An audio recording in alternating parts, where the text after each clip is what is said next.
The play-in stage is wrapped up, and the two teams moving on to the Swiss stage are Vietnam's GAM Esports and Europe's Team BDS. Unfortunately, we will be saying goodbye to 6 teams. Let us give a final farewell to the following. Nothing really went right for Rainbow 7 despite coming off a strong MSI and summer season. While PSG Talon threw them some softballs in Game 1, at no point did R7 feel like a real threat to any team they faced. If you look back at their run, there really wasn't a standout player or big moment that stood out. They just simply weren't up to the challenge. Bong and Audi in particular were overmatched. The former was abused by Kiaya ruthlessly in the GAM series, and the latter made PSG series look all but unwinnable for the LLA champs. But looked like such a strong 2023 ends with quite the whimper, as the LLA has lost a little momentum it has gained from MSI. Maybe we'll see R7 yet again, maybe a team like 6 Karma or Astral will take their place, but it looks like it's back to square one as a whole for the region. Unless they take a massive jump in quality, don't expect much from next year internationally. If you ever needed confirmation that the LJO's competitive window of 2021 to 2022 is slammed shut, here it is. The cause of death was everything, really. Realistically, DFM weren't doing much of anything given their external situation, but the LJL as a whole just can't keep up with their compatriots. Steel has been the jungle of the LJL rep in all but one of the past 9 international tournaments, and I cannot recall a time where I would rank him higher than bottom 5 in his role in the field. Unipon and Aria are good, but they aren't enough when every other team is bringing so much more firepower than DFM is. The distressing thing isn't the level DFM showed, it's that nobody in the LJO can beat this DFM. There was thought there maybe be some competition this year, with Reaper going to Sengoku Gaming, SoftBank Hawks finally might get the crown, but DFM still reigns supreme. And until they face some real competition, the LJO will continue to flounder. But at least Epperman has a cool story to tell his kid.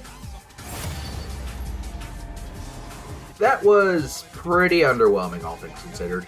Many, myself included, were picking Loud as a true contender to escape the play-in stage, and when they started strong against GAM in round 1, those expectations did not look to be unfounded. However, when it finally came time to take the next step, Loud tripped on the staircase and broke their own neck. The PSG series was one thing, PSG were the expected favorites, but collapsing the way they did with so many mechanical misplays against a team they had already beat, that is a different story entirely. The Robo coin flip finally came up tails in a big way as Kiaya destroyed him, and I don't think Brock had a single good game the entire tournament. His Lee Sin couldn't hit a Sonic Wave when it mattered, and he delayed his Mythic by 1100 gold because he forgot War Drinker's build path change. The Loud story was a feel-good one, but the honeymoon phase is over. Loud had played their opponents close, but they needed to start bringing actual, tangible results before the CBLOL falls back into the 2018 to 2020 status quo. There might need to be some hard questions asked in the offseason about the future of this roster. I don't see another CBLOL team supplanting them, but I'm also starting to lose faith they'll finally get over the hump if something doesn't change. The second seed of the PCS at Worlds, continuing the trend of 2021 and 22, has once again fallen in the play-ins. However, this is a big step up from Beyond Gaming's team showings. CFO dominated their opening match, had a respectable showing against the Team Whale squad that was much better than anyone could have anticipated, and had some missed opportunities against Team BDS. Regardless of the sour ending, CFO was fortunate to even make it here in the gauntlet they had to run through. Given their short history, perhaps this is merely the start of the Oysters becoming a household name in their own region. And they're in a perfect middle ground right now. Their players are good enough to be functional, but not so good that the LPL will rip their superstars from them via having bigger pocketbooks. And with PSG potentially going weaker, it might be time for the Oysters to run away with the PCS if they build on this and everything continues to go well. Pain. There really is no better way to describe PSG Talon's demise. They stormed through their group. They put the challenger Loud in the dirt. They had BDS by the throat. PSG Talon were on the verge of delivering the PCS their first best-of-5 series against a major region since Season 2. But they couldn't finish the job. The hole breaker in Game 3 was sheer cockiness, and key members started making misplays. And more importantly, BDS finally woke up. PSG simply had no answers for Adam's weird picks and refused to waste 4 bans on one player. By the time Game 5 rolled around, PSG might have tried their best, but everyone knew there was only one way the series would end.